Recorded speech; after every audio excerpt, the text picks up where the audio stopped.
Good evening, everybody, and a very warm welcome to One Hub Racing Season 28. We had P4, we had P3, and we had P2, but now we go to the top flight at One Hub Racing. Welcome to the P1 tier as they make their way to the Red Bull Ring for the Austrian Grand Prix. Dry conditions today, and we'll see if anyone is able to challenge the guys up the top. My name is Jess Ball. I'm your lead commentator as always, and joining me once again is Jamie. Hello, Jamie.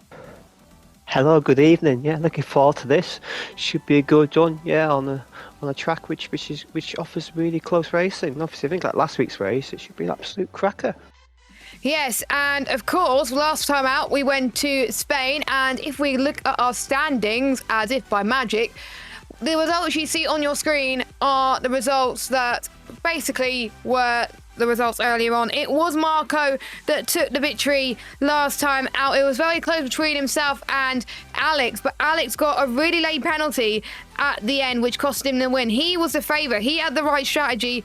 He was on the correct tyre, but unfortunately, just things hindered him a little bit, which demoted him down into P4 position. Kevin, on debut, got himself a P2, which was very impressive, and Callum Unarmed finished in third. But Marco took advantage of the things that happened, and he took the win, and he's starting his championship campaign in style.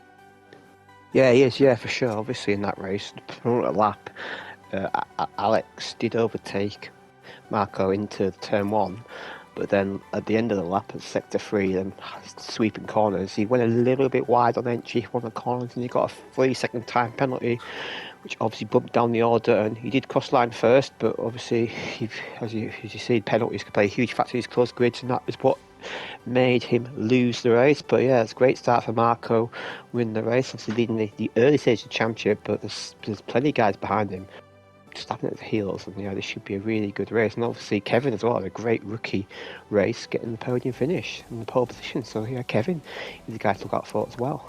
Yeah, Kevin, of course, I think one of our picks for pole position yet again, which shows his consistency, but he's got to work on his pace, I have to say. Key 2, he could have been up there, but his race pace wasn't to be desired, unfortunately. Casper with a very good comeback in P6, of course, and he's on 8 points. That is your order. No results for changing the stewards. There was only penalty removals of the 3 second time penalty. So Senna moved up into 7th. That was the only change. And what that does to the constructors is Williams lead by 1 point over Mercedes. The constructors is going to get very tasty, isn't it? Yeah, very tasty. Yeah, a lot of really good team marks there, and I can't wait for it to develop. And yeah, seeing obviously the teams working closely together, then should be good. You've got like the McLaren boys look good. You got Williams, you got Mercedes, and a few others as well. And yeah, should be a really good one.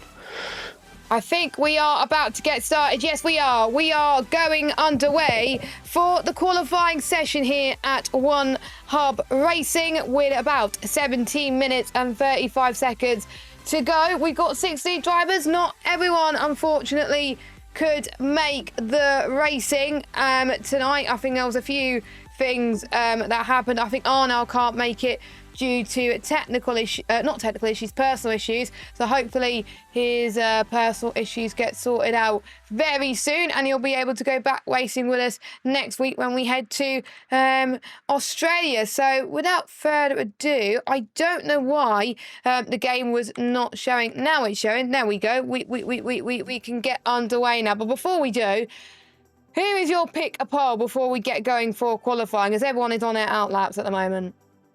Yeah, there's no action at the moment. That's a very good question. I think Alex, obviously, he was the quickest guy in the race last week, but I think this week he'll nail the coil lap, and but I also predict the pole. I think the first 4 or 5 on the grid will be set by a tenth of a second. Obviously, with like 1 minute 3, 1 minute 2 lap, it's going to be a really, really competitive grid. So yeah, I expect the pole will be very tight. I think Alex will just pip it. Just by nose. So Alex for pole, I think I said Lakitu, but I'm going to change my mind and go Kevin, like we saw with Colin earlier on in the pre-race talk show. So let's get started with qualifying, and our first driver to set a lap time is one of the Aston Martins, I believe. Chris, there he is, as he makes his way towards turn number 1. He goes through into 4th gear, makes sure he uses much of the right-hand line as possible, goes in towards turn 3, a very tight line, hugs the right-hand side curb, doesn't use that much apex. He could have gained a bit more time over there, but he's still got more to find as we enter into turn number 4 now. Here he comes then, through into that apex, nicely hugged that right-hand side apex there. That was gaining quite a bit of time as he makes his way through 5 and in towards turn 6 now. Nicely done through the double left-hander. Through again through 6 and 7. Nicely done through there as well. Luckily avoids getting track limit penalties. Chris exits the last few corners of turn 8 and in towards turn 9. Senna sets the first time of the day, but we know he could go quicker. A bit of a slide for Chris as he enters the last corner. He's going to be in the 104s, and it's a 104.2 for Chris. Definitely improvements need to be made from the Aston Martin drivers. Colin, by the way, goes into P2. Very solid from the Kick Sauber driver. Nice that berm, yeah. But I think on this first run, obviously, it's very easy to get 4 runs on it. I think the first one, you just want to get a lap on the board, so you've got a reference point. So I don't expect these guys to go full send on the first lap there, but the key to a 13.4 already, he should go quite a bit quicker by the session. Yeah, these guys are just going to get a nice solid banker in. And obviously, mentioning Chris, he struggled for pace a bit last week, but obviously a few drivers on the grid this week and maybe a bit more confident on this track, maybe a track that suits him a bit more than Spain. He'd be looking to maybe get his season up and coming. And obviously Axel, his teammate, also had a horrific lap one, and the Aston Martin boys, and they need to up the game a bit because the Spain was not a good round for them. It was a bit of a shame for Axelot because when I was practicing around Spain with Axelot, he was looking very quick and he was one of my picks to get P4 or P5 in that race. But now he is sitting not a not decent place in the standings. And I have to say, he's got quite a bit of work to do if he wants to climb his way up as he makes his way into the pits now. Everyone, I think, will expect to go quicker as the track rubbers in. Alex, unfortunately, I've just rode and rolled with him. He has unfortunately invalidated. I don't know where he invalidated his lap time, but he must be invalidated through turn 1, which is so easy to do around here. So he's going to go into the pits and try again. But luckily, like you were saying, as it's a short lap, they'll be able to do multiple rounds as Mer on scrub set of the soft tyres goes third fastest. A solid lap from the new debutant. Yeah, it's a good lap there from them on scrub tyres. Yeah, obviously tyre wear as Marco goes second also on a scrub test. So the Williams guys going a bit different there. They did a build lap and then went for a push lap. So yeah, that's good effort from the Williams boys, and yeah, that's good. That is really impressive to see. Alex, not ideal for him, but still plenty of time to get cracking there. But yeah, Nikita once again showing his really strong quality pace there. That's a really good banker lap. But yeah, I do expect to see Paul in the twos. I do expect the Paul to be in a high 2. That's my prediction. Yeah, because P1 and P2, it's like P4, the lowest drivers in P4 and P3, right? Like the highest drivers in P1 versus P2, it is a massive gap. So yeah, I agree. We will definitely, I think I'm almost certain, get into the 1 minute 2. So watch this space, ladies and gentlemen, because if we don't, then I will be very surprised. But definitely the high 3s is definitely something to look for. Your championship leader goes into the pits, and once again, everyone else is on flying runs, including our qualifying specialist of Kevin. He's invalidated his last run. We'll see what he could do here as he makes his way towards turn 6 once again. Doesn't use that much of that curb compared to everyone else, which strongly suggests that I think he's finding it a bit difficult compared to most other drivers. As he goes through into turn 7 now, he's not got a lot of battery as he makes his way through the final few corners, but I had the same and I still had no problem at all. So he's managing his battery effectively. Did not have a good run last corner, but he goes up to the line. It's a 103.4, puts him into P2, just about 100 shy of Lakitu there, and it's just like qualifying week all over again, Jamie. Yeah, it's them 2-1-2, but yeah, there's definitely more time in there because he didn't optimise sector 3 at all. So yeah, there's definitely a temper 2 there in sector 3, as you can imagine. There's these guys just trying to add themselves in. But yeah, Kevin happy that to get a decent lap on the board so far. So there's a bit less pressuring him for his second run as the 2 Haas boys yet to get a lap in, and the other is Jacob. Alex is starting a lap here, so we'll see how that does progress later on as we've got a Red Bull approaching the line, I believe.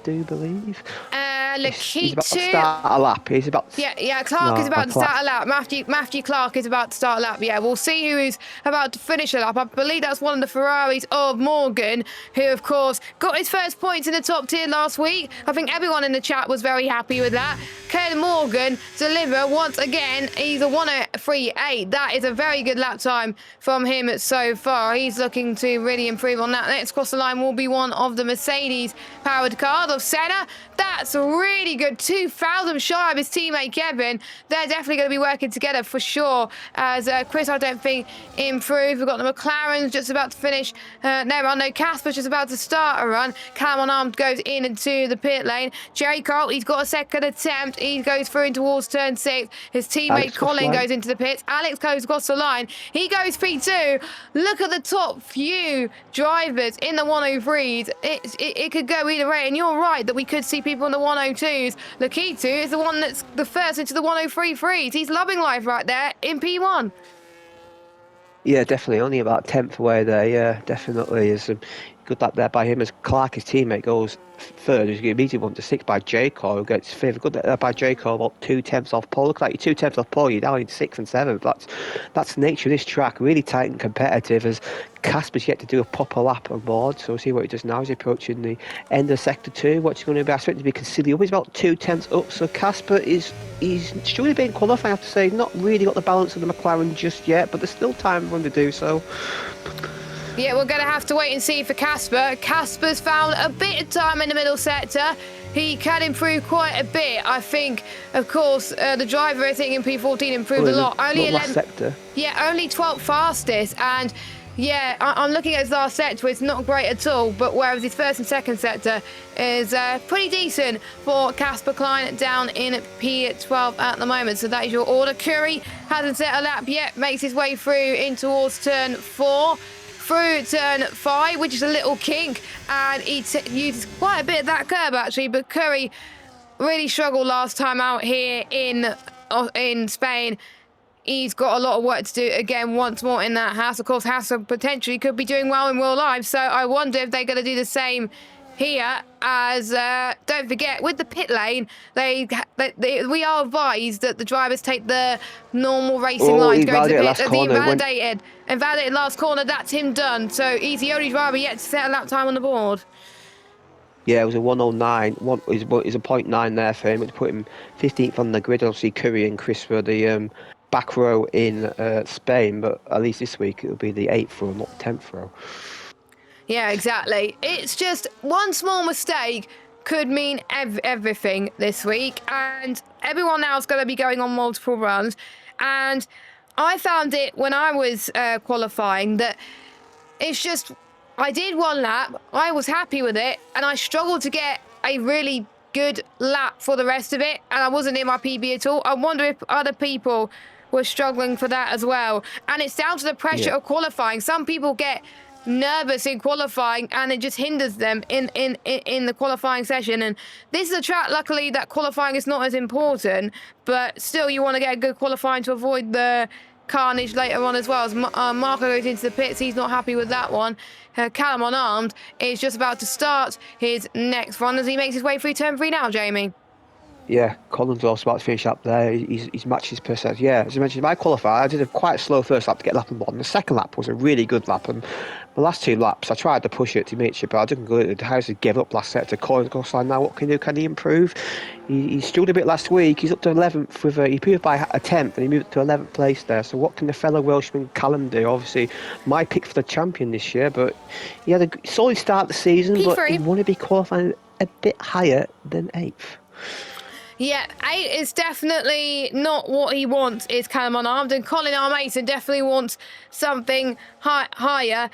Colin is not a big fan of Austria, but he's determined to give it his all, and he would have wanted rain, quite a few other drivers wanted to, but we're not going to get rain, unfortunately. As Callum goes second, 103.372. This is very tight at the top. Lakitu is about to start his run then at the moment in the Red Bull. I almost forgot what they were. And in the other Red Bull, we do have Clark just about to start his run. Yeah, he's one right turn 1. Unfortunately, he has invalidated. As Senna has slowing right down. He's going into turn 3. Where's Kevin? 103.130. What a lap there. I was very good. I wasn't on board there, but we could see the 2s from Kevin, and that honestly, that was hooked up that lap, and he could be the favourite. Could anyone beat that? We'll have to wait and see. I think one person that could beat it is his teammate, but he's a few hundredths down. Yeah, Senna just finished the line there. He just did lap early there. Kevin, I looked at his sector times and he gained a 10th in sector 1 and sector 3. It was sort of even with Lakitu in sector 2 here. So I think Kevin maybe running a little bit less wing, maybe feels a bit more confident he can carry that speed through the corner. And as proven by that lap, he definitely has there. That's a really good lap there, as we've got a lot of guys now on their penultimate runs. So we've got Animo in 7th place. Obviously had a really good debut race last week in the points, and he's on a good lap here. Can he improve further? Can he get into the 1 minute freeze? I think he can cross line now. What can he do? It's a 4, and it moves up to 6. So he moves up, he bumps up a place there. He's in that tightly congested pack behind Kevin, who's on pole by over 2 temps, which is an absolute mile around this track. This is so tight. You could cut the atmosphere with a knife. Only one small mistake will put you in P9, just like J. Cole was. It's absolutely incredible. Curry, he's still yet to set a lap time yet, and he's going to be out of sync compared to everybody else.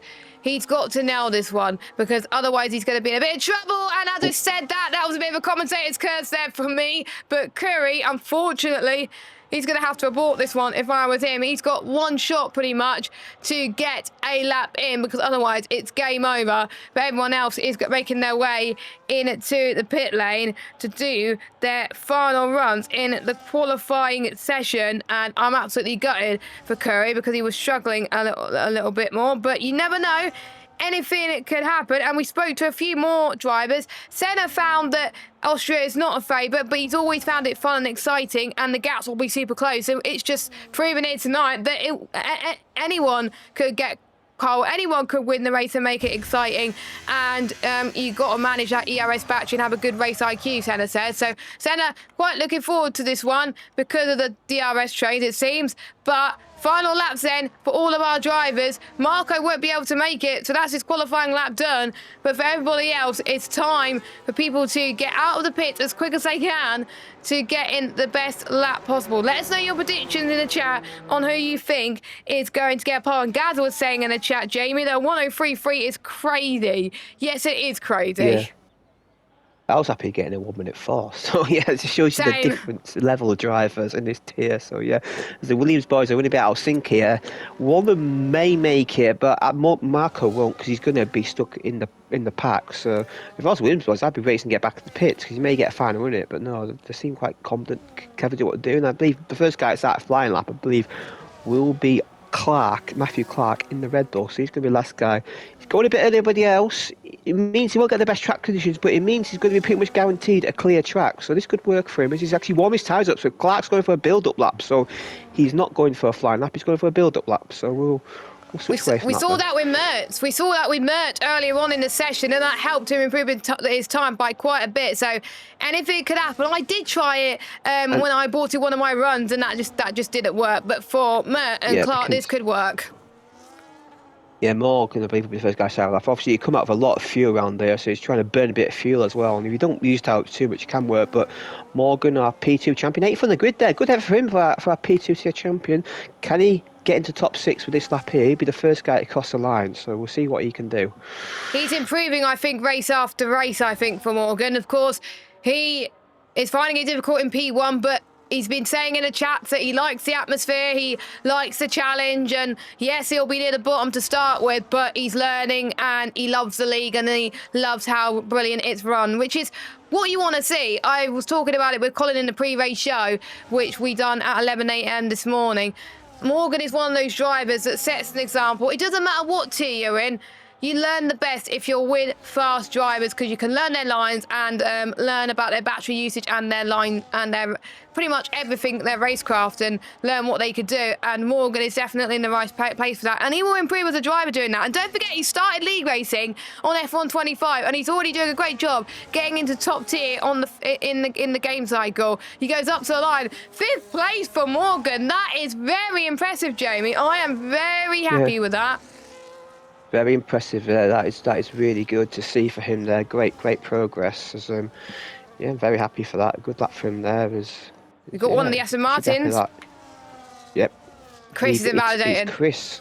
Yeah, so Chris has done. So the best he can do is 15th on the grid. So shame for him, but there's still a race to go. Yeah, still some. Alex is about to finish a lap, I think. Final corner. Oh, that was so close to an invalidation, but I think he got away with it.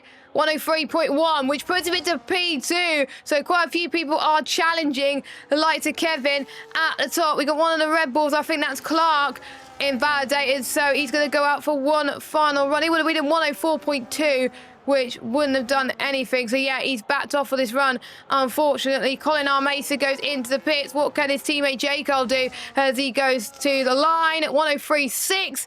He does not improve either, so he is going to, he's going to probably try again, I think, because he's going at a reasonable speed right now, but we'll see what everyone else can do. Callum doesn't improve, but his teammate Casper Klein is down in 14th. I think this could be a tidy lap. I don't think it's going to be enough for top 10. No, but it's not. P12, Jamie.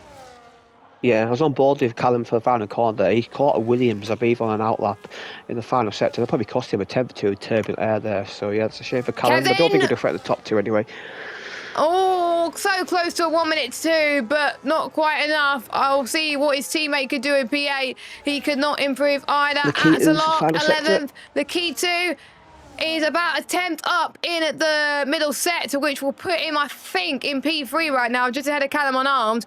But as long as he has a good final set, that was a bit of a slide there, so I think he lost a bit of time. But you never know with Lakitu up to the line. He does go P3. He lost more time than I thought he was going to be in that final set. So, of course, Alex invalidated, but I would have loved to have seen what that would have been. He backed out anyway. Jaco on for his final run. Nope, he does not improve. So it is Kevin who's on pole for today's Grand Prix. We'll see if Callum... No, he's at 1 minute 15. So yeah, Kevin is on pole. Yeah, Kevin is on pole for today's Austrian Grand Prix. And to be honest, I am not really that surprised. I'm gutted nobody went into the twos, but Kevin almost got into the twos and he'll be happy with that. Yeah, we're very close there, very close there. That was really good to see. And Kevin did that on 3 runs. He'd won one less than anybody else. And actually, that's quite impressive there for him. And obviously, got a second separating the grid. Curry did get a lap in the end there. He got into the 0.9s, but he's 15th on the grid. Yeah, but good to see Curry get a lap on the board in the end there. I think it was sugar early on there. But Kevin, it is back-to-back poles for him, and he is looking the man in qualifying so far this season, as we've got Kevin on pole, we've got Alex in second place, Lakitu in third, Callum fourth, Marco in fifth, Morgan in sixth, Animal in seventh, Senna in eighth, J. Cole ninth, Mertz in 10th, Axelot in 11th, Casper 12th, Clark in 13th, Colin R. Mason in 14th, Curry in 15th, and Chris in 16th. And like, if you have second off, you are 12th on the grid. That is mental. Yes. I mean, I'm still amazed. Do people have lives? Only joking. I mean, people work absolutely hard in this tier to get the laps that they do, and they could be in the high esports tiers if they wanted to as well. But they've chosen one hub, and we really do appreciate that. But whilst we wait, of course, the drivers will be doing a lobby reset as they retire from the session in the dummy race, and then we will set the grid. I do believe, I'm just trying to see if we've got grid penalties for P1. I don't think we do. I think it was mainly the lower tiers of P4 and P2 that got grid penalties for this week. I don't think P1 had any grid penalties, so we're just going to leave it as it is. But whenever we have grid penalties, that's how it's going to be applied, especially with engine and gearbox, where we could see, I think, some drivers taking their engine and gearbox penalties next week, which will be very exciting. But we've had some people come into the rivalries this week in P1.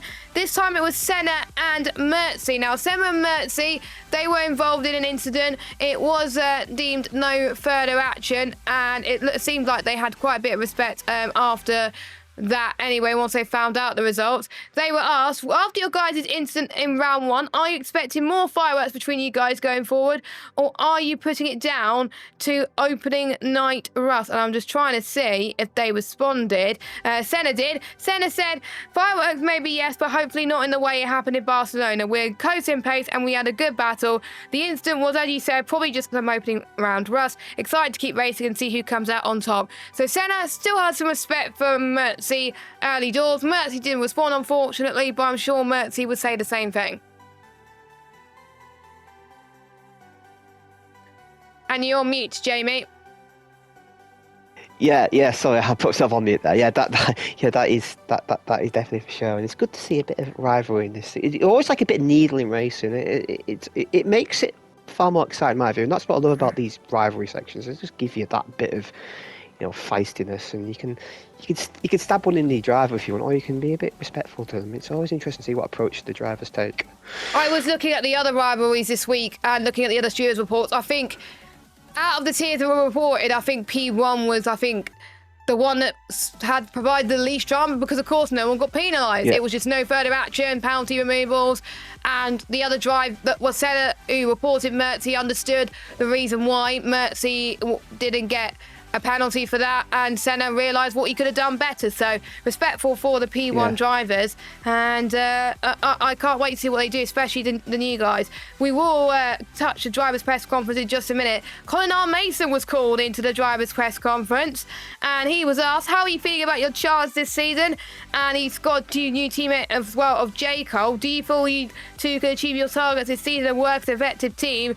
And of course, he says, please have J. Cole as a teammate after round one. The targets definitely have to change. Hopefully my pace is better in the next few races. So yeah, struggling a bit in the first round, but maybe he could find his footing in round two, of course. He struggled a bit in practice today, but hopefully he found a setup that worked for him during the practice sessions earlier on, and he's found his footing again. Yeah, I was speaking with him a bit, obviously, earlier on, and I think Spain, he struggled around there. He just struggled for pace, struggled for competitiveness, and I think he's been tweaking his setup a bit overnight, and I think he's maybe found something here. Obviously, he did qualify in 14th, but he wasn't that far away from guys ahead of him, and he gave a nice battle these guys, and we just want to get some solid points. Obviously, last week he came close to scoring a point, didn't quite match it, but I think this week he can just get maybe some solid points, just get his season going. Obviously on a track which I think he prefers more. I don't think he was the biggest fan of the Catalonia track or this track, but I think with likes of Silverstone coming up, I think that'll be tracks where he'll thrive a bit more. Yeah, and speaking of the calendar, the drivers were asked about what their favourite tracks on the calendar are, and you can see the calendar on your screen currently as we have got Spielberg at the moment. We went to Spain last week. We've got Melbourne and Silverstone coming up, and I'm seeing quite a few drivers in the pre-race interviews are looking forward to Silverstone. It is a favourite track of mine. It's a favourite track for everybody, but I am just trying to see if anyone has picked Austria as their favourite track. Morgan hasn't. Quite a few drivers picked Suzuka, which I have to say, an old classic track. I love it. Roadbike picked Australia, but he's not here. I'm just trying to see who else actually. Not many people picked Austria, which I'm quite surprised with actually, because it is a fun track. But there's one driver that's looking forward to Melbourne next week, and that is Colin. That is his track. So I am going to note down these pre-race interviews on what drivers have picked, and we'll see what they've done. Senna has picked Hungary as their favourite track. So as Atzot gone for Jeddah. Why did you do that? Someone did say... Oh, no, I thought someone said Austria, but someone said Australia. Never mind. And that's it at the moment, actually. No Austria. So I think it's just pretty much a even playing field, it seems, for the Austrian Grand Prix. But we'll keep an eye on those pre-race interviews to find out if they exceed their expectations based on their favourite tracks. Yeah, I'm not surprised to Austria, because I think on this game, Austria, people have got track map think, this is an easy track, but there's not many corners. But all the corners, they've got certain challenges in them, and some are off camber, there's mix of high speed, mix of slow speed. It's a real setup compromise. You have to really decide what setup to run. You maybe have to run a bit lower wings than you want, because you have to have a straight line speed. But in sector 2, it can absolutely kill you. So I think, and also, it's a bit of a low-key tyre killer, so I think on other games the track's a lot more enjoyable. In this game it's more of a test of endurance and enjoyment, and obviously it's very easy to get them pesky 3-second penalties around here. As you found out early on, I believe, Jamie, and quite a few drivers. I think that's what costed Mike a podium earlier on as well. And once again, he missed out on a podium because he got a 3-second time penalty. Absolutely gutted for Mike, but he's due for a podium at some point. I was gutted he didn't get the win today, but he could get the win next week in Australia because that's his favourite track. But that's P3, not P1. But now we had our predictions for pole. I wonder if my prediction has changed into pre-race talk show, but whilst I think about that, Jamie, who's your pick a winner and top 3 for the Austrian Grand Prix? Good question. I think for the win, I'm gonna go. I think Kevin will hold on this time. I think Kevin maybe he's learnt lessons from Spain. I think he'll hold on. Obviously, round here trap position is so important because of DRS, and if you manage to bat it well, get the chorus right, it's so difficult to take round here. So I think Kevin will win. I'm going to go Alex for a second place and Marco for P3. I said Lakita was going to win earlier, or was it Paul? I can't remember, but unfortunately missed out on that one. But I'm still going to go with Alex to take the win, because this is a track, for those of you that don't know and haven't watched the last few tiers this evening for One Hub Racing, tyre wear around Austria, as me and Jamie found out in practice and during the races, were awful. If you do not choose a harder tyre allocation, your tyres are going to absolutely die. So they're going to be definitely going on the hard tyres, and they will be punctured if they're not careful. And Alex is a tyre whisperer. He managed to go on a perfect strategy, but with that penalty, that cost him a position to win. But I think Alex, if he can keep up his smooth driving, he could definitely do this. So I think it's going to be Alex, Kevin, and I'm going to go with Marco P3, and I'm going to go with Casper P4. I know I asked top 3, but I'm going to say top 4 for the sake of it. But we've just been given the call by our tier coordinator, Colin R. Mason, to ready up. So very shortly, we are about to get underway for 36 laps around Austria. But what do you think about tyre wear around this track? Yeah, it's very difficult. Obviously, for me, I don't know if for me it's the front tyres, but for other guys, it's been the rears. So it all depends on what setup you use, and yeah, it just means you just get so much understeer for us, and because you're running lower wings than you want to anyway for the race competitiveness. You get the understeer anyway, and it just builds and builds through a stint. It's so easy just to, and the last 2 corners. Sometimes for me, at the end of the stints, I was just hanging on to it. I was amazing in spinning that race because it was just so easy, especially if you touch a curb. So I think round here, you want to do an undercut, but you got to be careful. If you undercut a bit too much, then you may find yourself a bit exposed at the end, as we saw a few guys, especially in the P3 tier. They pitted really early, but at the end of the race, the tyres were just gone for complete dust.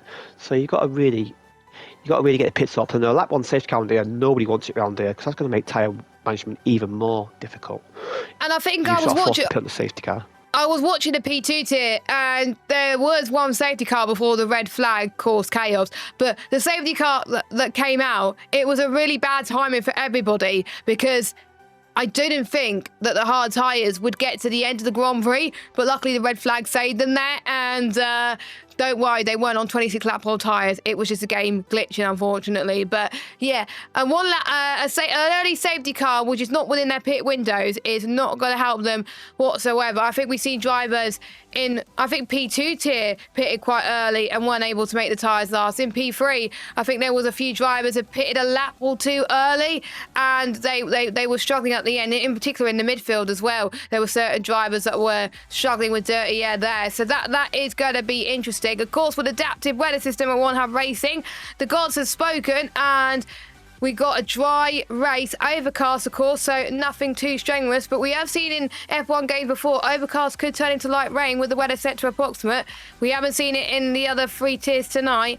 We could see it tonight with the clouds coming, but you never know around this track. But as the drivers choose their setups, I'm almost certain that majority of the people are going to start on the mediums. But we have seen people in P2 and P3 start on the hard compounder tyres, and we saw the P3 race winner start on the hards and make it work. So it depends on your pace, but you can make the mediums and the hards work, no matter what you choose. But do not start on the soft, no matter what you do. No, my teammate in P4 started with a hard tyre. He made it work. He got a podium finish, so yeah.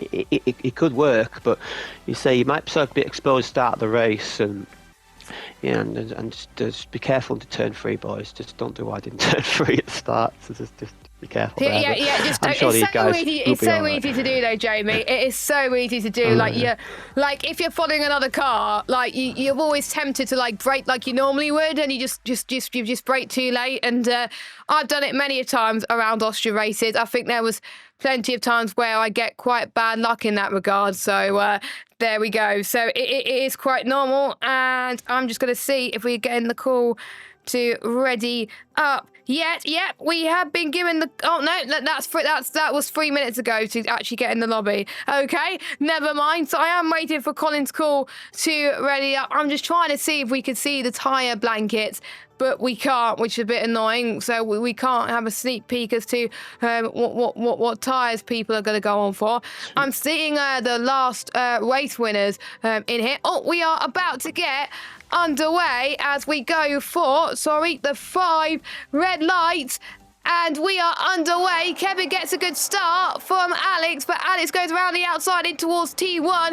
Is he going to make it work? No, he does not. A few side-by-side action already with Lakitu and Callum on arms. And we're seeing Clark is trying to make his way forward. But look at this. Alex going in towards turn 3 around the outside. He's got to make it work early, which he does, it looks like. Alex takes the lead, but will Kevin able to stick this and try and not make the move stick for Alex? And the answer to that is, well, we're going to have to find out in a few seconds. Round the outside going, Alex still going side by side, the pair of them right now. This is sensational stuff from both of them as Kevin keeps the lead on lap 1. Nicely done, as we're seeing Senna and Colin. They've not had the best of starts, unfortunately, but they're still in that DRS train. But what a start from Kevin and Alex there. Lakitu up to 3rd as well. Yeah, fantastic battle side by side there through the whole of the first 2 sets there. Great to see there. Kevin does hang on just, but I think Alex looked at the move done there, but Kevin managed to hang on. Look, he's starting to pull away now. Kevin, he's starting to maybe try and pull a gap, but it's going to be difficult. DRS is active already, so this is now going to be DRS train in play. We've got Senna and Axlock fighting over 13th place. Senna having a poor start there down. He was down 7th place. We're meant to hear them back now. As in, on terms of tyres, we have got on the hard tyres, J. Cole, Casper and Chris. Everybody else is on the mediums. Yep, those are your tyres then. So, yep, as expected, 3 drivers have gone for the hard tyres. Everyone else on the mediums, no one on the softs. Luckily, everyone listened. As Epic side by side with Morgan, and I think Morgan is going to lose P6 there. So Epic goes around the outside. There's a bit of contact being made between Morgan and Jaco, as Jaco has dropped his way through into 15th, unfortunately. So both the Kick Salmers not having the best of times at the moment, but Morgan, I think Jaco's dropped down to 16th. Yep, he's not having a good race at all.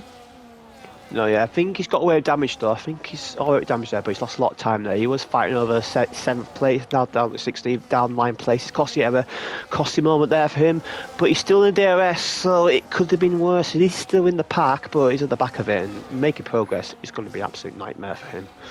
Yep, it is. And we're already in the 106s already on lap 3. That's how competitive P1 is, ladies and gentlemen. And we are starting to see BRS batteries being burnt. If the lights are not flashing, that's when they're deploying and using the overtake button.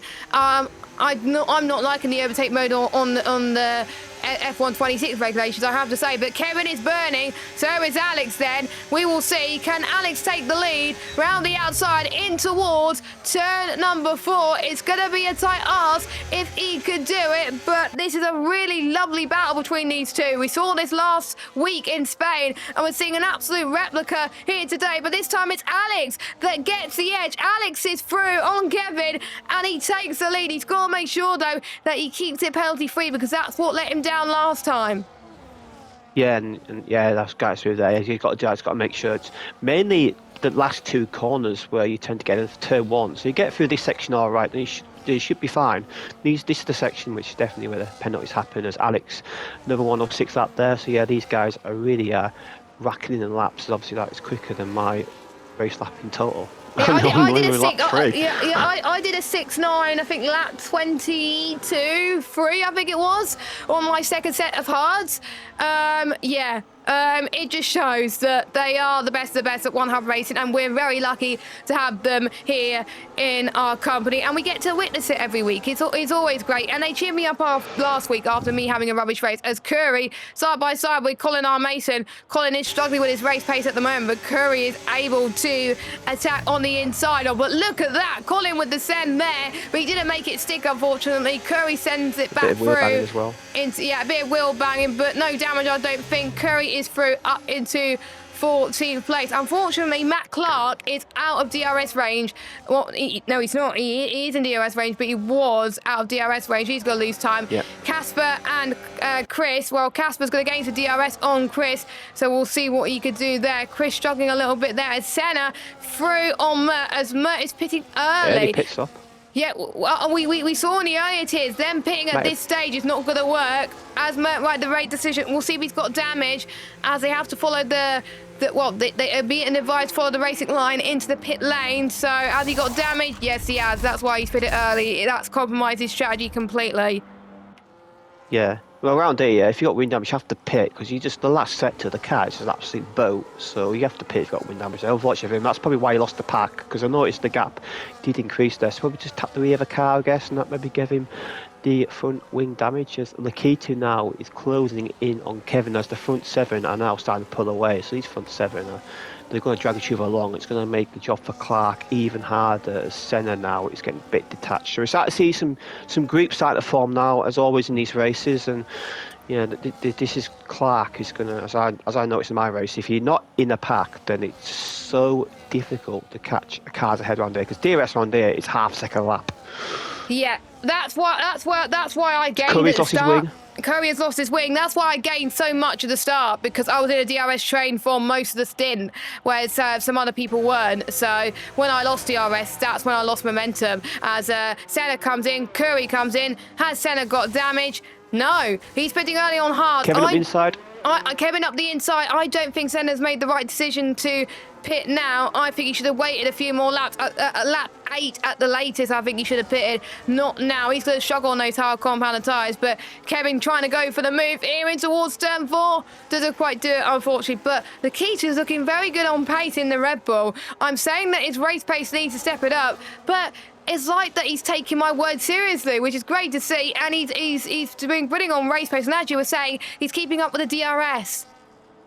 Yeah, he was quite quick last week in the race in Spain. He was on fight for the podium, but yeah, he just died off a bit at the end there. But yeah, it's good to see him in the front field. Obviously, how fast he's qualifying tier driver, and yeah, obviously he does every second season on the game. And great to see him back. Obviously, he's a big fan of his NFL football, so he watches that in the winter. But great to see him back in the spring, and yeah, he's obviously a former champion, so great to see him having a go and at the front again where he should be, as Kevin's ever close to Alex. But I think Kevin is playing a long game here. I don't think he's too desperate to get by. And yeah, speaking of Senna, he's going to get a nice undercut in these guys, but yeah, as you mentioned, end of stint, it's going to be difficult for him. So he's got to really try and nurse these tyres a long way now. So it's good to see though. It's good to see the driver trying something a bit different. See how it works for him. Yeah, I want to see if it worked. For some drivers it did, some drivers it didn't. It does depend on the pace. If we get a safety car, that could help Senna ever so slightly, but again, that might be too early. I would expect the first of our leading bunch to pit in at the end of next lap, end of lap 8. I think that's what I did in my race, was pit at that time. The reason why was because otherwise I would have been stuck in a traffic jam and it would have been an absolute nightmare. So I had to do the undercut on the leaders just to gain some clear air and see what I could do. So we will see if anyone comes into the pits now. No, they do not. So it will be next lap that some people come in. But no, Kevin has opted early for a lap earlier. But I have to say, P1's tyre wear, Jamie, is a lot better than ours. So we're probably talking bonkers, and probably end of lap 7 is good. But we'll see. And also, with it being overcast all race, that means less track temperature. That means obviously less tyre temperature. That means either you can be more aggressive tyre. You can be more aggressive tyre pressure. And also means you're putting less energy through the tyres. So, for me, this drop maybe make the tyres last a lap longer. For these guys, it may be up to like 2 laps. So yeah, good to see. And now Kevin's pitted. Alex is free of DRS. Yellow flag, that's Chris, I believe. Yeah, Chris has He's having a good race as well. He was having a good race. He's right behind his teammate there, but at the moment there, into turn 3. Now it's going to cost him. And now Alex is in the lead, and Lakitu's lost DRS. So if I was Lakitu, I'd pit this lap now to maybe try and cover off Kevin. I have to say, Alex is a tyre whisperer at One Hub Racing in the P1 tier. His fronts are at a decent temperature and he comes in.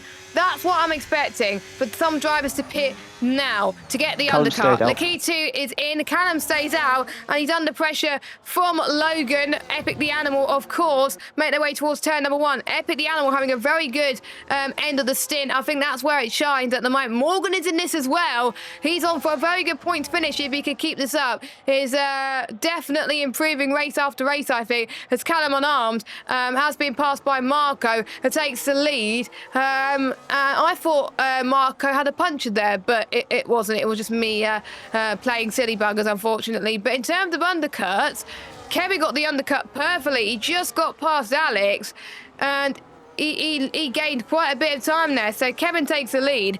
It's going to be as close as we thought, as Casper and Matthew having a fight in the background for P5 on the road. And as you can see, a little bit of a helicopter shot from him. And Casper on those hard tyres has started to come alive right now. He's got to make it last to about lap 12.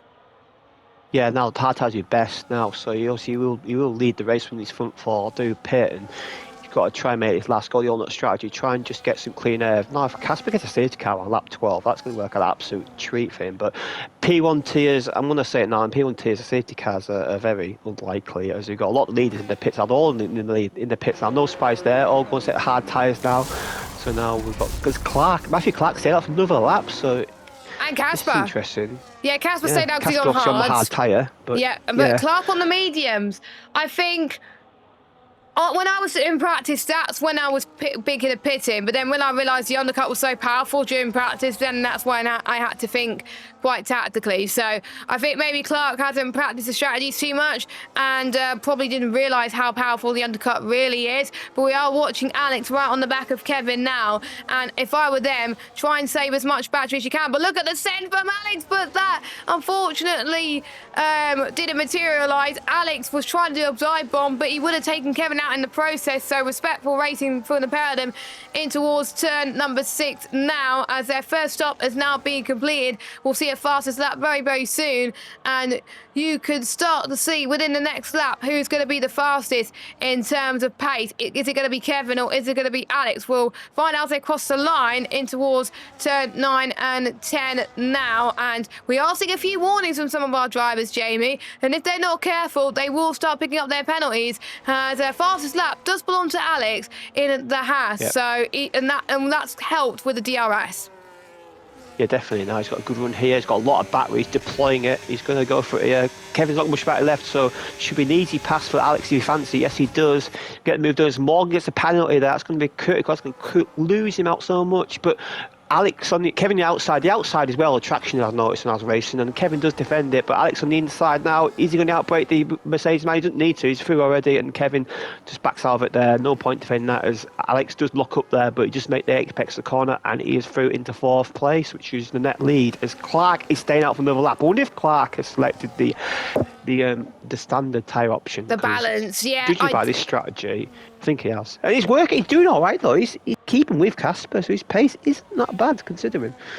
It's not bad at all. I think he's going to come into the pit lane, and my mistake when I was practicing on Friday was to go for the balanced tyre strategy, because I was on the back foot early on, and whereas everyone who went in for the harder strategy, it just worked in their favour. So do never go balanced around Austria. It just doesn't work, as here comes Clark, and let's see where he drops, but he's on the hard tyres.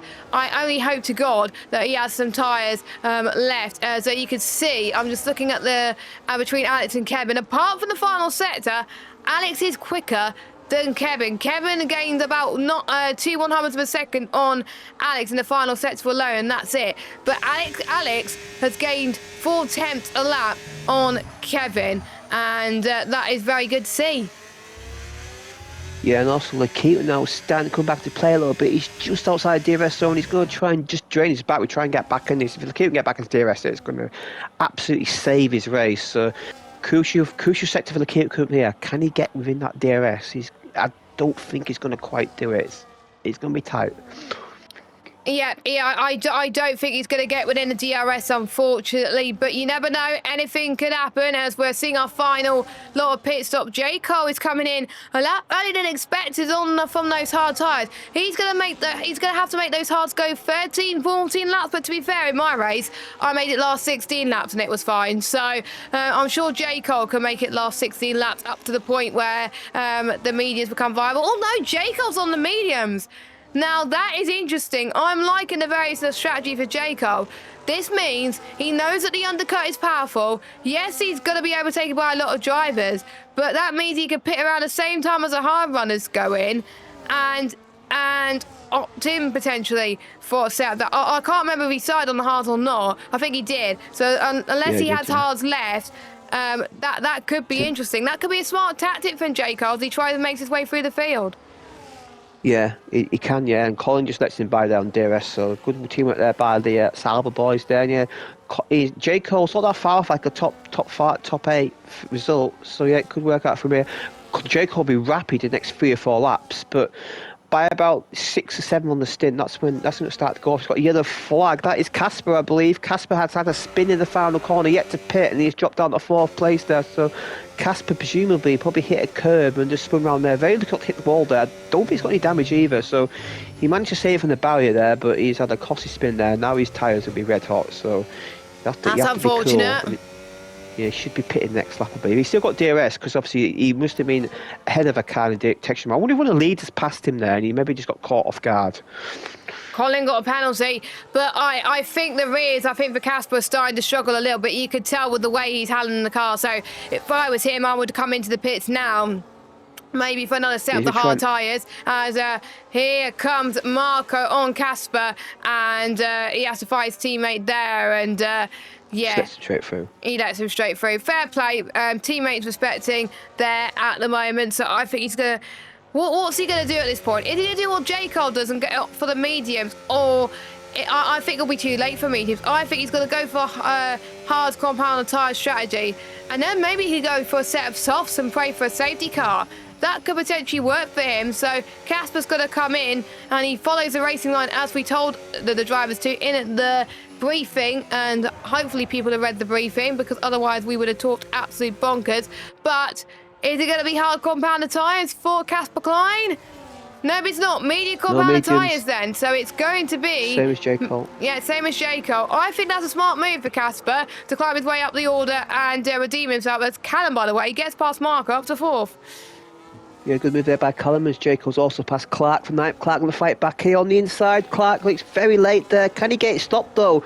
It's just about there. J. Cole's going to get a good exit though. J. Cole will have DRS down this straight and he should easily repass there. Good battle between these two here, and J. Cole is back through on J. Cole. Does similar stint tyres, but J. Cole on the mediums there, through in 8th place. And also on Morgan, I just noticed he pitted again. I checked on the race director. He changed his front wing, so Morgan just pitted. But now he's changed his wings, so that's a potential for maybe a top 8 finish gone for Morgan. But I think he could take promise from the pace he had there.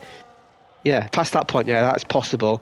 But yeah, I think his pace in the first stint was quite impressive there. So I think that's what his takeaway from tonight will be. He could take the fastest lap point, and he had pace at the first stint. And I have to say, he's learning and growing in the P1 tier, and I'm sure he's going to learn from other drivers that are more experienced than him in the P1 tier as well. So I think, as a whole, with the tiers showing, as Marco gets past Callum, by the way, up to 4th, we're seeing in P1 and P2 at the moment how tight the tiers are. I think with P1 and P2, I think we got it absolutely spot on most of the time in terms of where the drivers are placed. I think the drivers we got at the moment in like the points paying positions are the ones that deserve to be there in both tiers, which is really great to see. I think, of course, a few drivers we need to look at a little bit, but pretty much every single driver in this tier is doing very well as expected. I think Epic is my driver so far that's performing a lot better than last race. The biggest improver, I will have to say.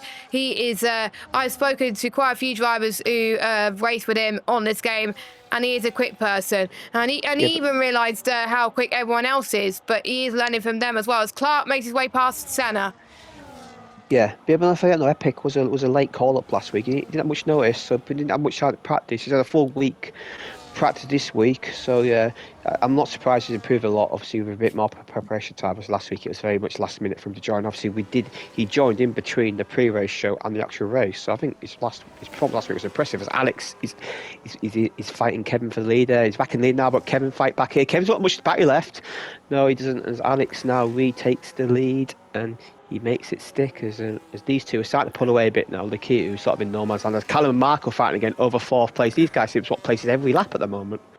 Yeah, they are. I'm liking Callum and Marco's fight. I think the battles that we're seeing are between Alex and Kevin, Callum and Marco. We also got Clark and Jaco and Senna. And we also got Casper and Axelot in the background as Casper is through on Axelot on the fresher mediums.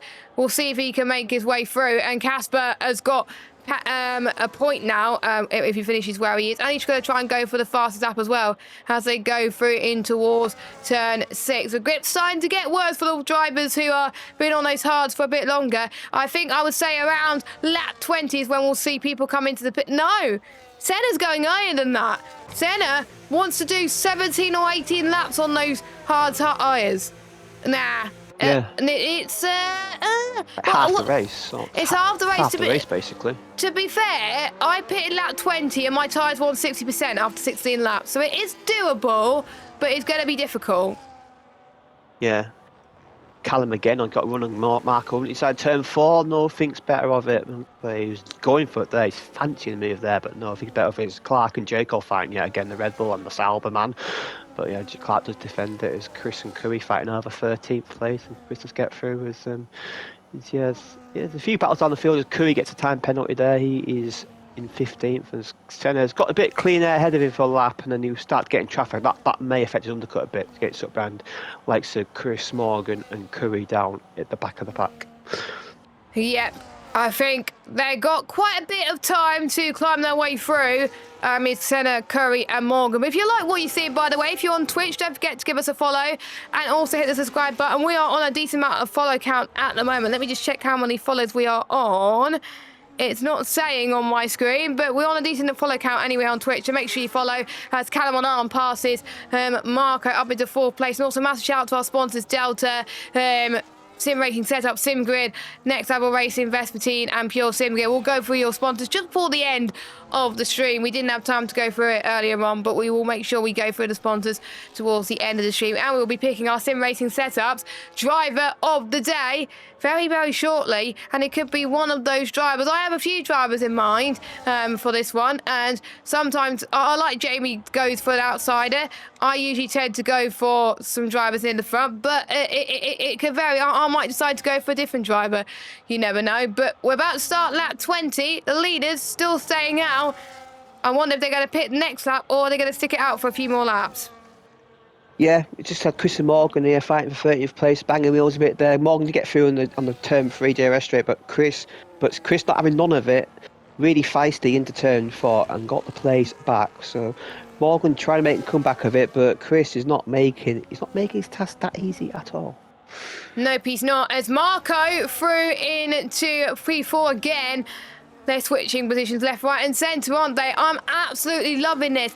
If this is a good example of what we should include for Inside the Stewards Room on Friday, I don't know what is. That is a good example. So if I were Callum and Marco, put it in the clips channel, in the P1 clips channel, and use it. And I will pretty much say to Nick, please use it. Yellow flag. That's Morgan. Morgan's had a moment. And he's lost it there. So luckily he's got the car going again and hasn't lost a bit of time. But yeah, people were hoping for a safety car. If a safety car came about now, that would have been good timing for all of our drivers to come in, because Haas will get to the end from here as Kevin is in, Alex stays out. Differing strategies from the Haas and the Mercedes teams. Which strategy is successful? If I were you, maybe the undercut, but it's proven in the lower tiers, just because you get the undercut doesn't mean you're going to keep the position. There may be people on faster tyres than you that may have quicker pace towards the end. Yeah, we had the alternate strategy, obviously winning P3 tier, and obviously this is about a lap too early than normal, I think. But he's just about to start the pit window now, so Kevin can get this to the end, and he will be leading the race. Obviously, it's around 20-second pit loss around here, so yeah, it's not a bad call for me. It's Callum and Marco yet again fighting over third place this time, yeah. But yeah, but I think Alex. Will Alex cover him off, or would he go a lap for too long? Or go for an offset, and maybe just think I can just pass him anyway. We'll see what he does now. I suspect he'll pit this lap. I don't think he'll let the Mercedes get too far ahead. No, he's stayed out. So Alex is going for an offset strategy of at least 2 laps. So we're gonna have a guy on a fresh set of tyres chasing down the leader on some older sets. So this is going to be quite exciting final stint of the race. As in Lakitu, he's looking good in third place so far. He's sort of comfortable third place, aided by Callum and Marco battling each other. And they are helping each other in a way, with DRSing each other, but it's not ideal having to break uncompromised lines here. But yeah, these two seem evenly matched for pace. They've been swapping this is about the 13th, 14th time they've passed each other. It is amazing, isn't it? I mean, yeah. I think that's helping everyone else just stay behind as well. But it's going to lose them time to the front. But to be honest, do they care? No. Fight with J. Cole on, it looks like, Clark for P6. J. Cole, I have to say, is having a very good comeback, but don't forget he's still yet to stop again. He's going to try and go through around the outside. I tried doing this earlier, and it's a very difficult corner to go side by side in, but Clark just about defends that. Look who's right there. It's our net race leader of Kevin. Yeah, Kevin, he'd be a bit nervous as Alex pits now. So, according to my pit loss time, I think Alex will be about 3 seconds behind. As Lakitu gets a time penalty coming to pits, and that's going to make his task for the podium a bit difficult. He's going to have to pull a 3-second gap now. This is Lakitu's problem. He's got a 10-second speeding penalty as well. So Lakitu's podium chances are gone, I'm afraid. What a shame. Was that a double warning there heading towards the pit lane? I don't know. He may be able to get that removed in the stewards, obviously. That's all he did to get another warning. That's all he did. But he cannot remove the 10-second speeding penalty, though, which he did get, I believe. I did see a 10-second pop up. I'll just have a quick look. Yeah, I did see a 10-second speeding. That's what I saw. I saw that first, then the 3-second.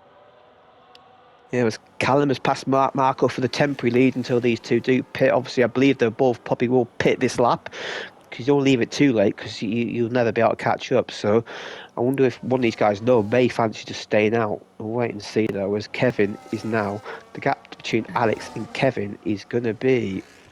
It's about the same. It's only just over a second. So yeah, so Alex, that's not worth out too badly for Alex, you know. He's got a clear Clark, but once he clears Clark, it won't be too long. So I think he's on the back DRS of Kevin now. So I think Alex, to that fresher tyres, I think Alex has to be the favourite for the win so far. I think he pitted at the right time.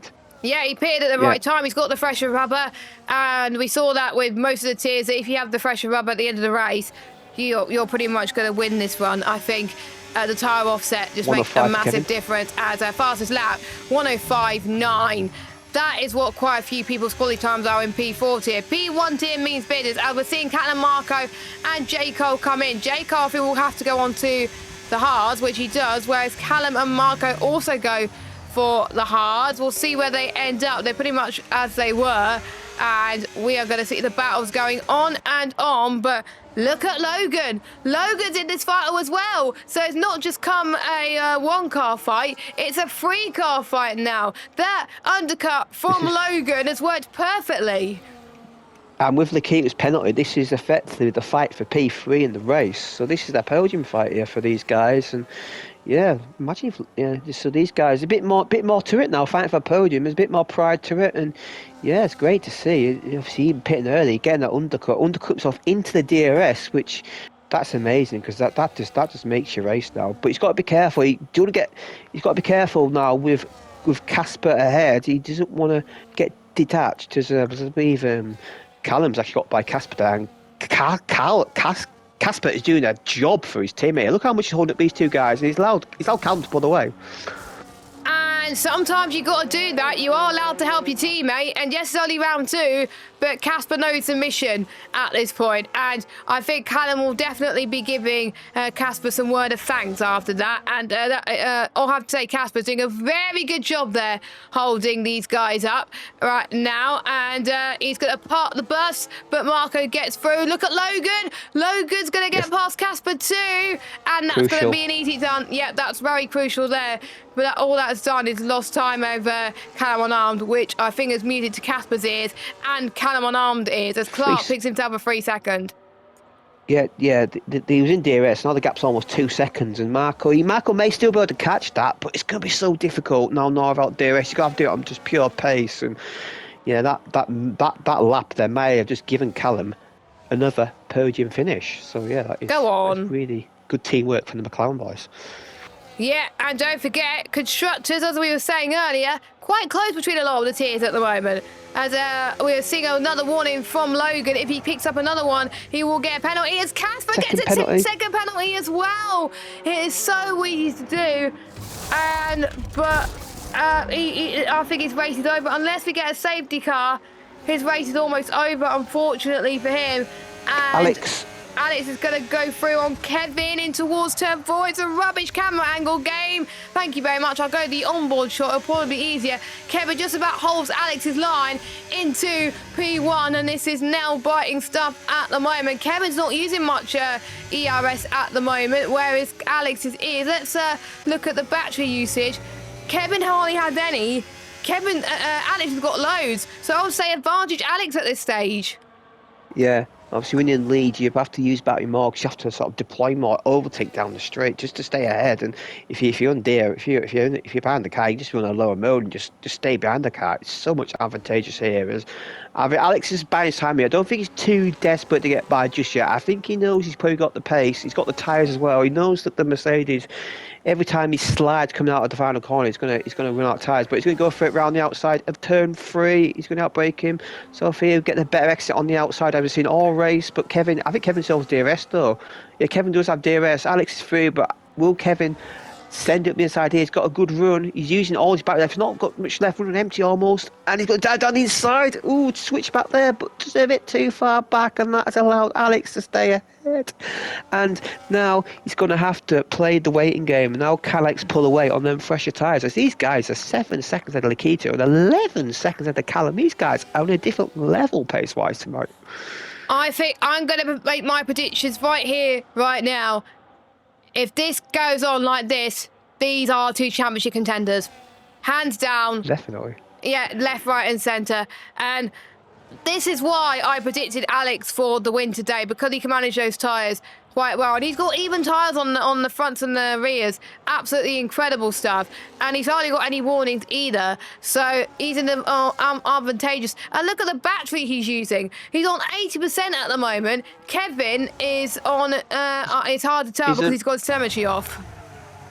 Yeah, he's on none down the straight, no DRS, and Kevin barely even catching. He just shows you how really good he is managing the battery there. He's a real good shot. Kevin's going to have his work cut out here. He's going to have to. I think Kevin's going to have to lunge it if he can stay with him, because Alex seems to have really good straight line speed, and Kevin, he's tried everything to stay with him, but I think eventually he's going to get to a stage where I think Alex will eventually break DRS to Kevin. I think that's where it's going to come to at some point. So Alex one lap will just deploy some of that battery we're saving towards the end, and that may be the end. So Kevin's going to have to be careful. He's going to have to nail every single lap. If he loses DRS, there's no way he's coming back. I think it looks like Kevin is going to be probably almost a bridesmaid and never the bride, but Kevin wants to win a maiden win. Of course, in the P3 tier, we saw someone take his maiden victory, so we could have 2 maiden victories here this evening with Kevin, of course. I'm trying to think, has Alex picked up a win? I'm not entirely sure. He might have done towards the end of last season, but I will check the database for you to see if he's done so. But it's more than likely we are going to have a maiden winner in the P1 tier, which is always great to see. When I see a maiden winner in any tier, it's just always delightful. Callum has got a 3-second time penalty, so at the moment, oh no! As it stands, Logan is on for a podium finish. As it stands at the moment now, with that gap under 3 seconds. So as Murty and Senna racing, we saw these 2 racing last week. Up the inside, banging wheels again. These guys love banging wheels. They're going to go side by side, and Murty gets the better exit. But Murty gets a better exit, and Senna is going to go up the inside here. There's a squeezing bit down the straight here. Senna going to break him inside, going to outbrake himself here, surely. He's going to go through. There's still bang wheels. Senna, he's going to get through. They're still side by side. This is good racing between these 2. Senna has got the outside. Murt's got the inside. Who's going to hang on? Oh, they're very close together there, and Mert is through. So these guys are very aggressive each other. Oh, that was a stupid camera angle. That was a stupid camera angle. I was trying to go on the onboard shot, then it ended up selecting another driver, so I did miss a bit of that. I apologies, but Mert doing it. I have to say, we picked the right rivalries this weekend. They were a bit argy-bargy in Spain. They're doing a lot better today, it looks like, and I have to say, very impressive between the pair of them. I could tell Senna is having a lot of fun here, racing him. You could tell by the way he's racing. Absolute respect shown between these two. We're going to keep an eye on that. We're going to keep an eye on Alex. By the way, Alex has won a race this season, last season. I think he won one race according to the database, so it won't be a maiden win for him, but it will be his first win of the season. As well, you can see, Mert doesn't get a good run there. As we can see, Senna, as he makes his way through, I don't think he's going to have the edge right now. He's saving his battery, I think, Senna. No, he's hardly got any deployment to use.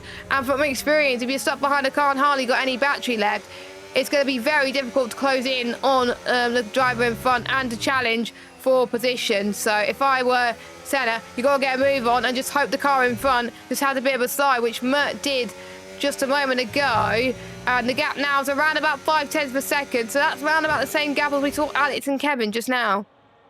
Yeah, Kevin's battery, he's saving a bit more battery. He's up to like 50% now, so he's saving more for attack, but it doesn't matter if Alex is still 6/10 teeth are back from move there. As I checked on the SimGrid program for Alex, his win was in Qatar round 8 last season, so he won in Qatar. This is a very different track to Qatar, but he's still showing he's got the versatility in all tracks in this game. Yeah, I think, of course, Austria's always a classic track. Everyone loves Austria. In any league race, it's always exciting. But I'm not surprised. I'm surprised we haven't seen any safety cars in a P1 tier.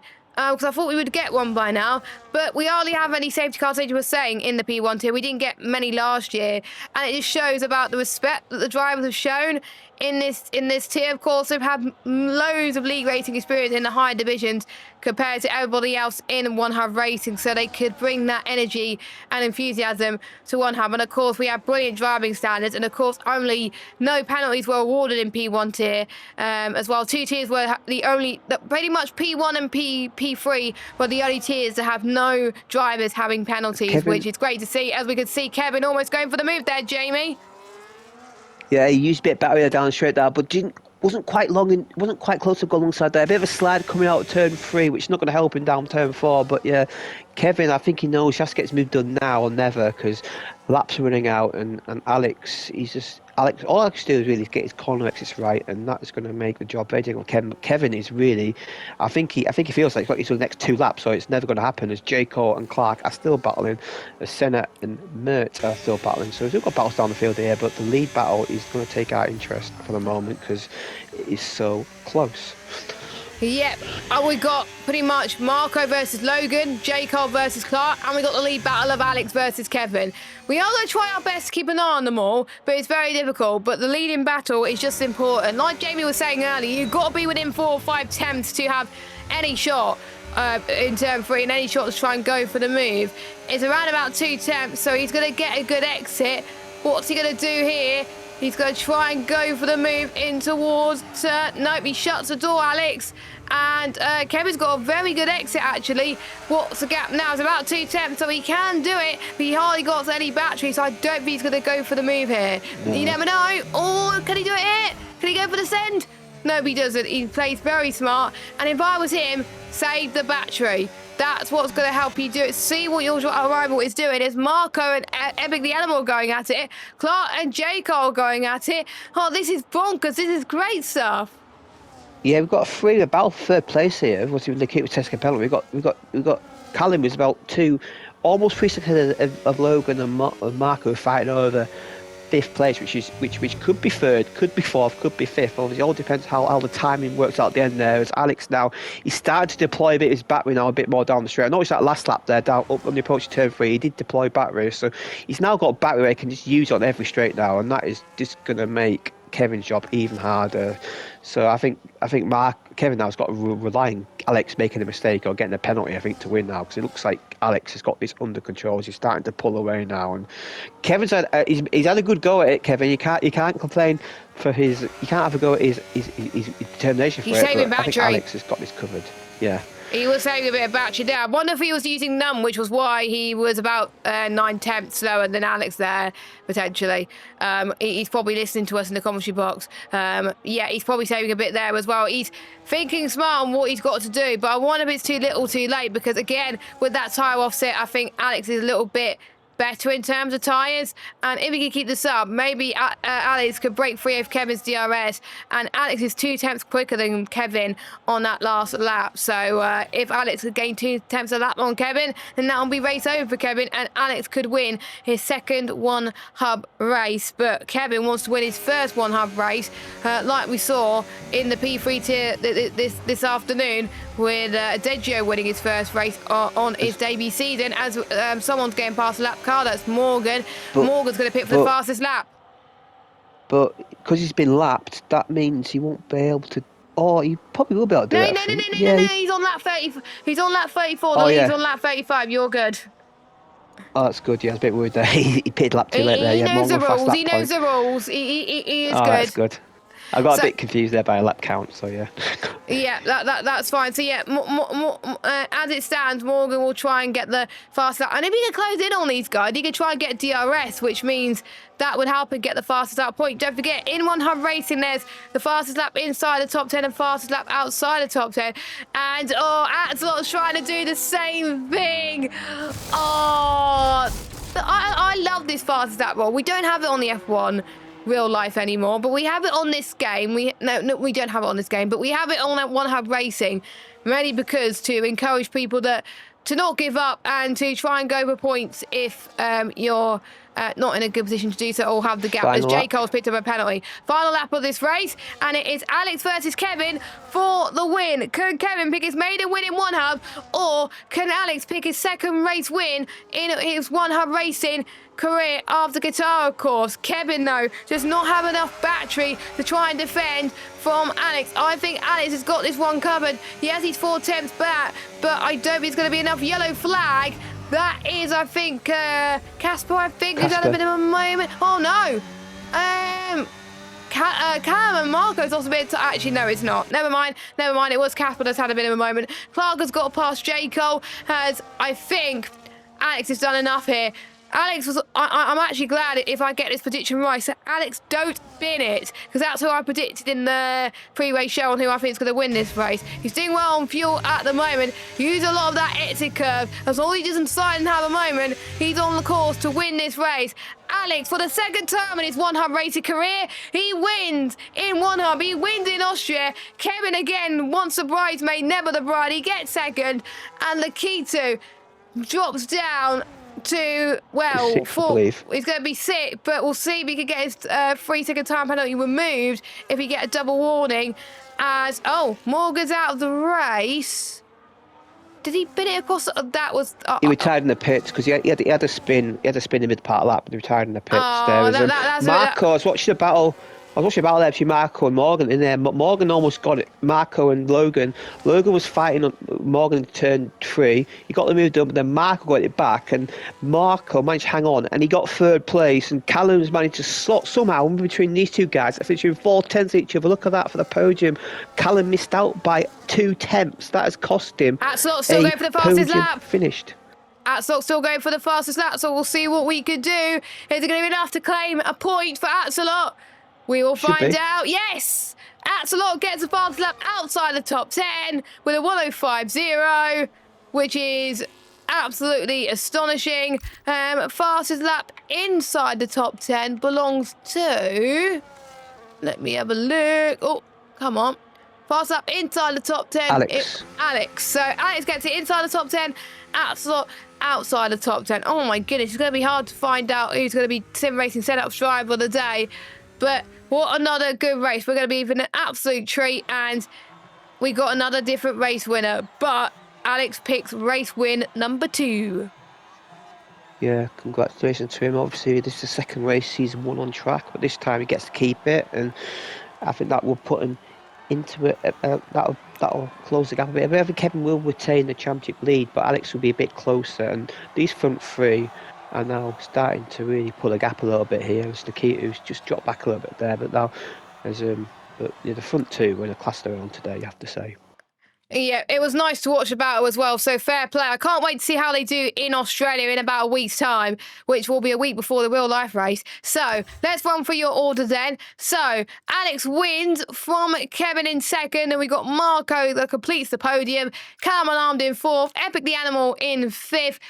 I am still, I don't know who's going to get my driver of the day vote, but we'll cross that bridge when we get to it. Then we got Lakitu, Clark, J. Cole, Senna, Merger top 10, Colin and Curry, your final points finishers along with Atzlock, Chris and Casper and Morgan do not score there. And if Morgan, hopefully Morgan will get classified, because if he does not, then that will class as a two-time DNF in terms of engine wear and car wear, so that won't be good for him. But now it's time to pick our sim racing setup driver of the day. And again, Jamie, I'll let you go first. Yeah, he should classify you. You're only up down. And shout out to Curry getting the point as well. Good to see him, Curry, only getting the point. But my nomination for driver of the day, I'm going to go with Logan. Animal in fifth place. Obviously, he was about half a second off the podium. Obviously, this week he had a bit more chance to practice. I'm going to ask him, well done, mate, good top five, so close to the podium. Did you find it a lot easier this week? Now he had more than 4 hours notice to race. Did you think that podium's on? You had a nice battle there with Callum, but are you frustrated to be so close to the podium and only finish fifth? Good question. I was going to go with him if you didn't go for him, so that makes my choice quite easier for who I'm going to go for. It's got to be the race winner. I know it's a boring choice, but Alex missed out on the win last week due to a penalty, and he knew today that as long as he keeps it clean with no penalties, he could win this one. So yeah, that's who my sim racing setup driver of the day is going to be. And my question is, a 3-second penalty cost you the win last week. How hard was it to keep under track limits and also to keep Kevin behind you over the last few laps? And massive congratulations on your second race win in One Hub Racing. And that does it then for One Hub. But before we go, let's run through the next race on the calendar, which is on the 1st of March, Pinch Punch first day of the month, around Australia. Of course, the opening round of the Real Life Championship. And as we've seen in the pre-race interviews, Jamie, quite a lot of people love this track.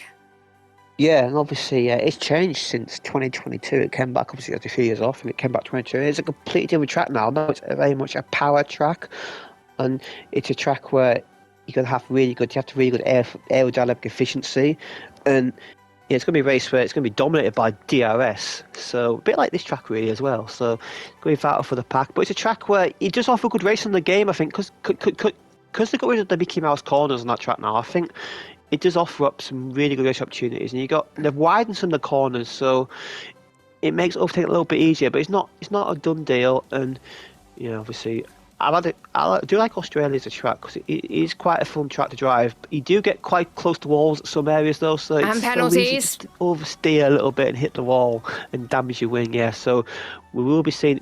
It is technically a street track, but it's also not a street track. So yeah. It's the first time this season we'll see drivers getting really close to walls, especially in that middle sector, so I can't wait for it. I can't wait for it in the commentary box. I'm sure you will do as well. Make sure you join us at 7:30 p.m. for the P1 tier to take the track. But before we go, let's go through our sponsors. First of all, Delta.app, the title sponsor for the league, and it's for over 18s. And you'll be able to make all your smart investment decisions in one app and track your journey to success with Delta. If you use the command !Delta in the Twitch chat or click the link in the YouTube description, you'll be able to use it to track your investments. Of course, we've got Next Level Racing that are providing prizes every season, so thank you very much to them. Sim Racing Setups, of course, they provide dry, intermediate and wet setups, and also safe and esports setups, and also strategies and an ERS map for qualifying. And they also sponsor the league for providing a driver of the day voucher to the winner of each tier each week. So they get £10, and also a winner of the driver of the season gets £100. And of course, it will either go to Alex or Logan in the P1 tier. So we'll see who wins it out of that one. And if you use the code One Hub Racing, you can get 5% off. So if you want to race Australia next week and get a nice setup, you can do so. Pure Sim Gear, you can get 10% off by using the code on your screen, and also the driver with the most combined poles and fastest lap will get the Speedster Award and get a pair of sim racing gloves or socks.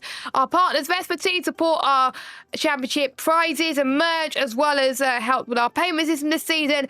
And finally, SimGrid. Without SimGrid, there'll be loads of forms to fill in, loads of sheets, and the cam will go absolutely mad. So thank you very much to SimGrid and also the Mental Health Foundation, which is our official charity. Jamie, any final thoughts before we wrap up for the last two of the evening?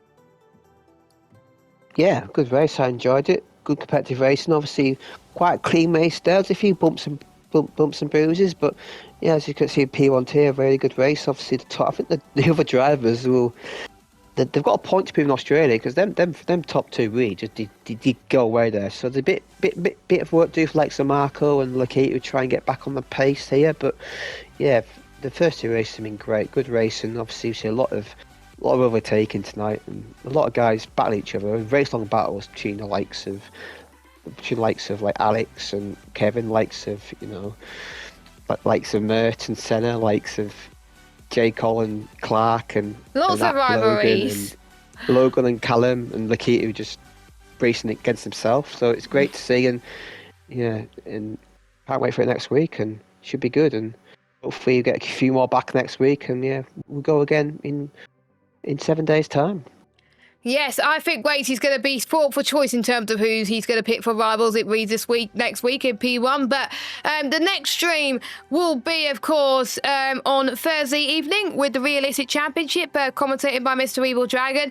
Most likely F1 Addict will join him as well, which will be great to see. I can't remember what track it is.